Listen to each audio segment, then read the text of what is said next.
Macaulay the PH, your passion the lover channel. Mag-subscribe ka na! Nag-uumapaw ngayon ang tuwa at pagmamalaki ng mga Venezuelans matapos kumalat ang video ng panayam ni Atisa Manalo, kung saan buong puso niyang inamin na ang pinakakinakatakutan at pinakahinahangaan niyang kalaban sa Miss Universe ay ang kandidata mula sa Venezuela. Hindi lamang nila ito tinanggap ng may saya, tila naging pambansang usapan ito sa kanilang pageant-loving community. Sa social media, dagsa ang komento ng mga Venezuelans na nagpapasalamat at humahanga sa kababaang loob ni Atisa. Para sa kanila, isang malaking bagay na ang isang malakas na kandidata mula sa Pilipinas, isang bansang kapantay nila sa kasaysayan ng pageantry, ay hayagang pumuri sa kanilang representative. Marami ang nagsabing nakataba ng puso ang marinig ang mga salitang, "Venezuela is so beautiful.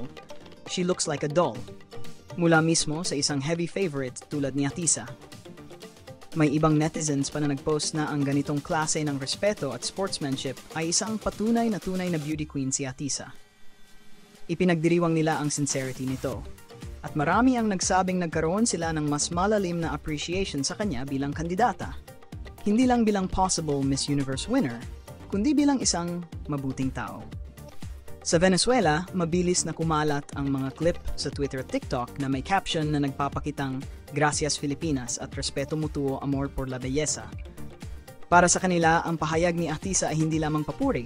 Ito ay pagkilala sa lakas, ganda at presensya ng Venezuela sa mundo ng pageantry.